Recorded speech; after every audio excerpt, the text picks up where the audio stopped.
People sometimes resist change. And one of the reasons or excuses you often hear when someone resists change is that they're staying in a comfort zone. The thing is, I don't know about you, but most people that I know um, aren't really in a comfort zone.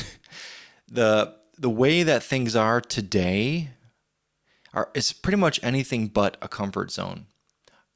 I mean, the way that things are as we accept them to be, as we are told they are. Um, let's look at our comfort zones. We're in jobs. A lot of people are in some kind of job or do something to earn a living, which is so far from what they would want to do if they had a choice, or they don't believe they have a choice. We all have a choice, but let's just assume for the sake of this discussion that you're trying to be normal. You're trying to fit in. You're trying to stay in the comfort zone, and you are afraid of fundamental, drastic, big change. And what's really happening today, I mean, now in this moment, I'm not going to talk about anything that isn't happening now. There's no point in trying to talk about a reality that isn't. So let's talk about the reality that is.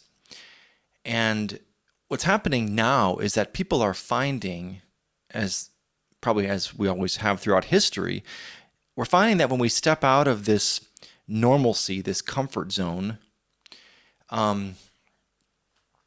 that's when life gets comfortable. That's when everything wonderful begins to happen in your present moment.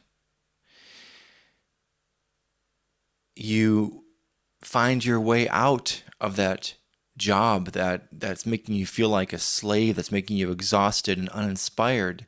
You find your way to change the relationship you're in, a friendship or a romantic relationship, or maybe to walk away from it or let that person walk away from you. You lose the attachment from maintaining it the way that it is. Other things, just the whole way of life. Do we have to send our kids to school, or do we consider a radical alternative of homeschooling? What we know deep down that what they're learning in school is about as irrelevant as your job is stable, right? The world is different from what we're told, okay? So in this different world, there isn't a comfort zone. We don't have a choice to stay in a comfort zone.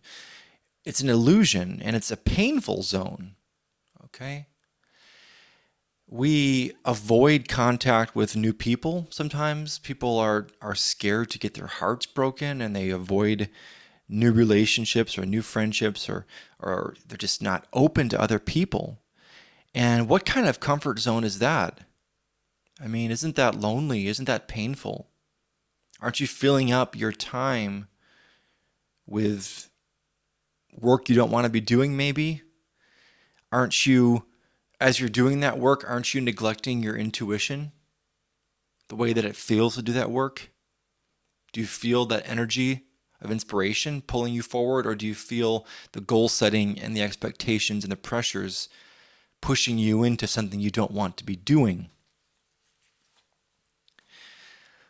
We've got it wrong. And the scary thing is, I think if we are going to admit how wrong we're living, that means we're wrong about everything.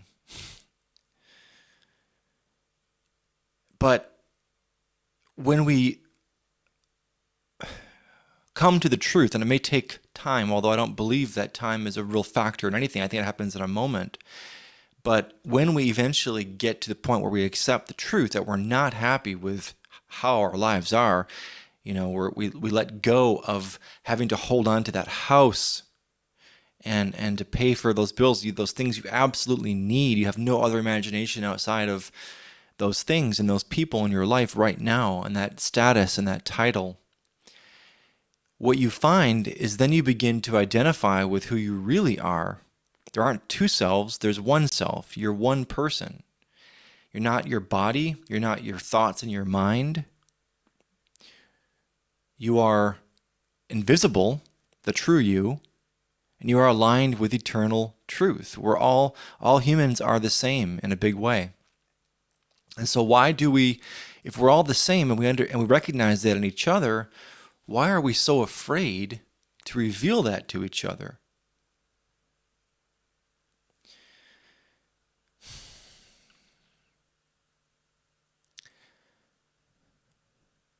The world is different now. People are becoming more free because we have no choice. The jobs are going away. You know, I run a business development agency, and one of our clients is selling robotic process automation software. And I can tell you that pretty much every company we approach is very interested at the CEO level in exploring that technology. And what that means is they're trying to get rid of jobs. They're trying to replace office jobs, back office jobs with robots. I have my girlfriend's going through something similar at her company. They're trying to replace jobs, they're trying to automate, and that's been the case for many years. It's just the new way they're doing it. But you know, jobs are great and necessary as part of our lives and part of our journey, as is education and so on.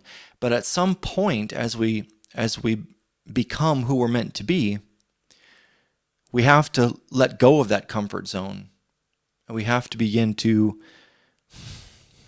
get real and to find out that there's nothing to fear, and the only thing holding you back is your own thoughts, your own mind, your own ego.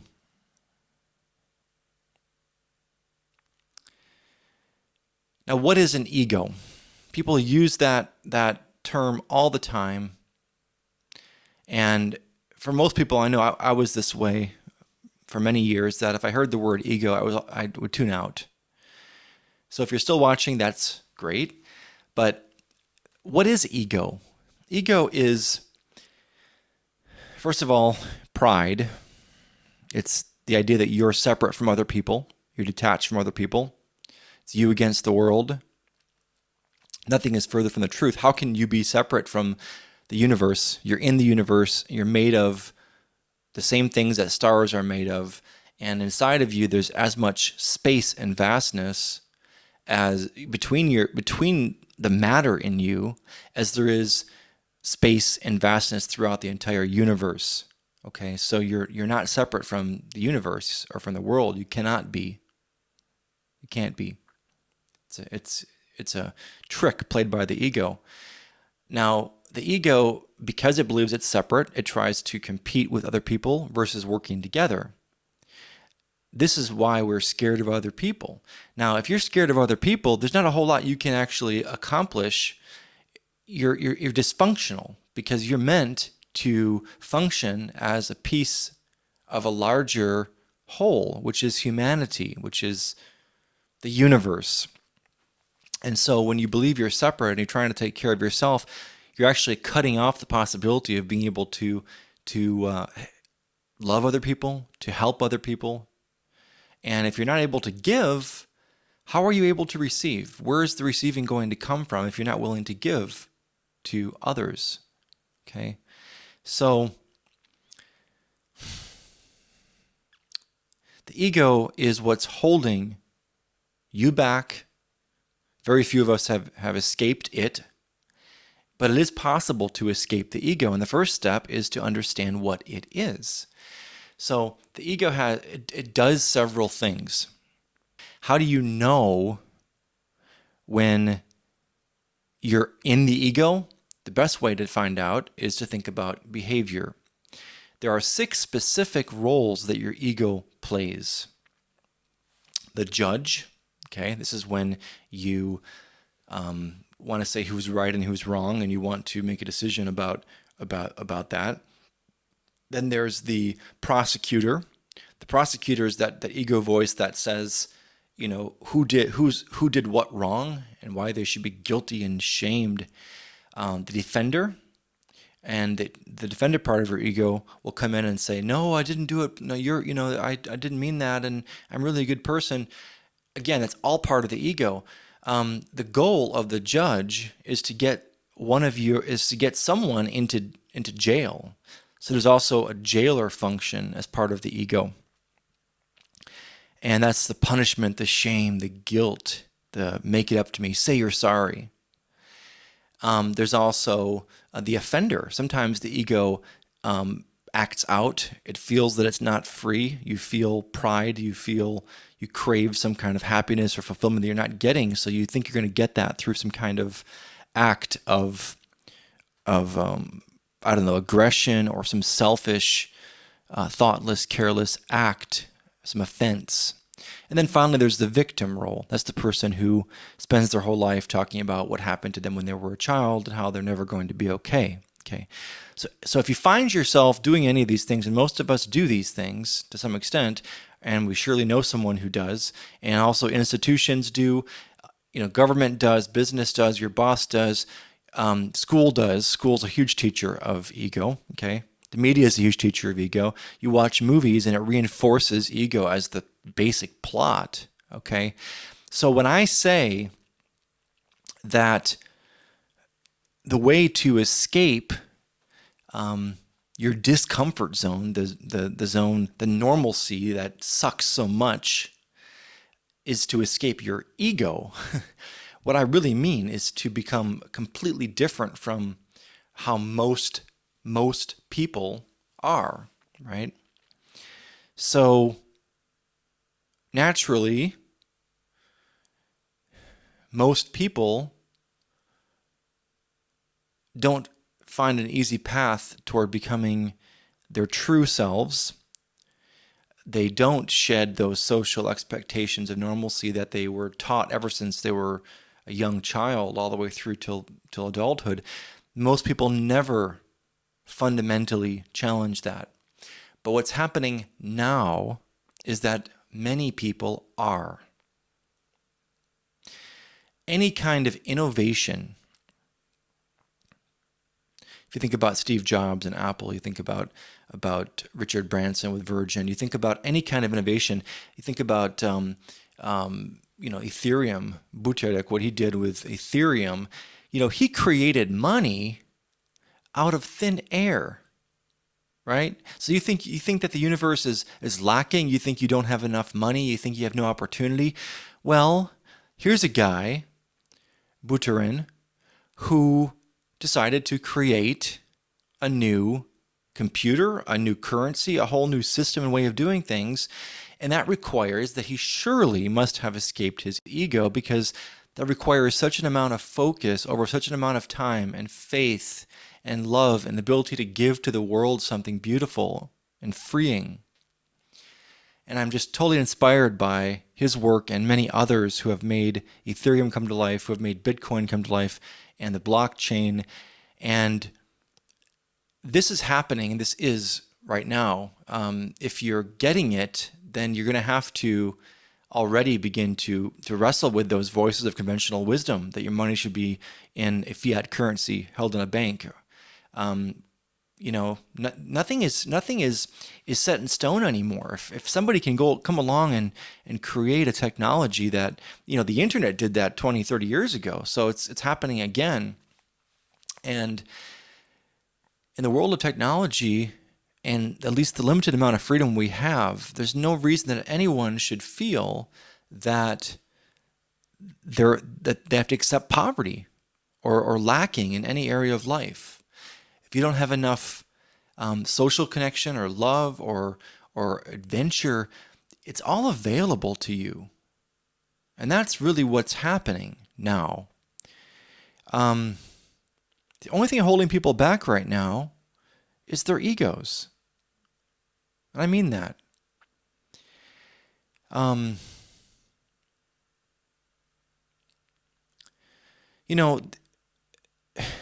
If you eat a meal, you don't expect to stay full forever. You're going to get hungry in a few hours. And the same thing is true if you read some kind of self-help or some kind of motivational or spiritual, even the best book, you might read Eckhart Tolle or Tony Robbins or, geez, there's like how many countless of hundreds of amazing authors, or the classics. Read Tao Te Ching by Lao Tzu. I don't know, read the Bible, read the New Testament, and pay attention to what Jesus was saying. But you have to read or listen to something or watch a speech or do something every single day otherwise, what are you doing every day? Otherwise, you're watching movies, you're talking with people, you're doing things that reinforce normalcy and ego, which is a position of pain, right? Pain is not inevitable. Poverty is not even reality. But we do have a lot of fear, and fear is of the ego. I don't know if anybody's connecting the whole cryptocurrency, the decentralized revolution with the ego. But that's what has to happen, because if we're going to stay in a position of fear, I've been to these blockchain conferences where people are discussing these new technologies, new possibilities, and at some point the conversation always devolves into fear of regulation, right? And it's a valid concern, but there's always a way around regulation. What matters is to let go of that fear, serve humanity, do something good, cause no harm. Certainly, people experiencing abundance cannot be harmful, unless you believe that people are inherently bad, which is ridiculous. The ego is what's bad, right? But if we're trying to do something that shifts power away from centralized institutions to people, if we're making it possible for people to actually connect, to form relationships, to work together, wow. We have to get beyond the fear, and we have to methodically, slowly, cautiously move forward to the new future, which has already begun. So we need to sort of tie together the ideas, the spiritual ideas professed by let's just say Eckhart Tolle, one of my great teachers, or someone like Marshall Rosenberg, even if you look at his videos on YouTube, or even Tony Robbins. There's so many of them. Kyle Cease, probably unknown to most of you. Well, then, of course, you have Deepak Chopra. You have people like this. Pay attention. Read their books. Open yourself to it, because understand that the pain, the reality you think is reality, the material world, the observable, that's only part of the story. And you don't have to live in pain or lacking.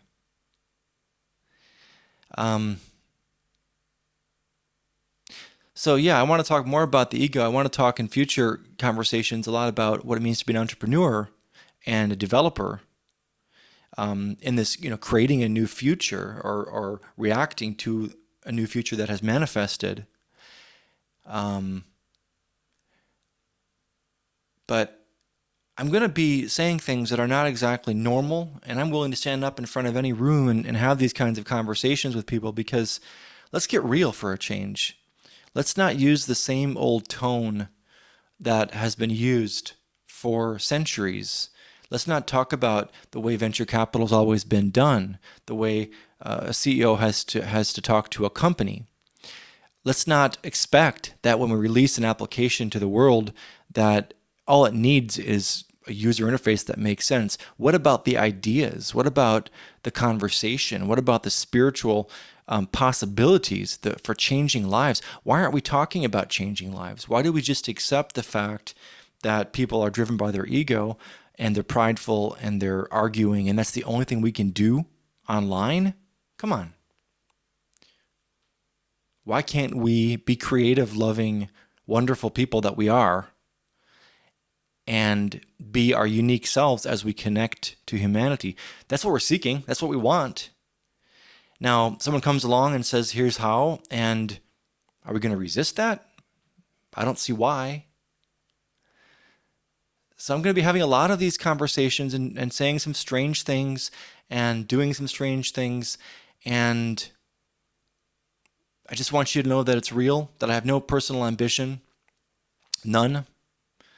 I'm just doing what and I say I don't even know what that is. I'm allowing my calling to manifest, and I'm just available to make this happen. What I see as clearly happening, my life has reflected these realities for the past 10 or 12 years. Nothing has been normal in my life. And so I think I can share a lot of different perspectives from having lived differently. I escaped all that normalcy. I totally escaped the ego. This is not an ego standing up here. This is just me calmly talking to you. Don't believe me. I don't want anything from you. I'm not trying to sell anything. I would love to be in some kind of dialogue with you. You mean a lot to me. I believe that you have something beautiful to offer, and I can help you. And that's what I want to do. I just want to love and help. So I'm sure these talks will evolve, but that's my start here.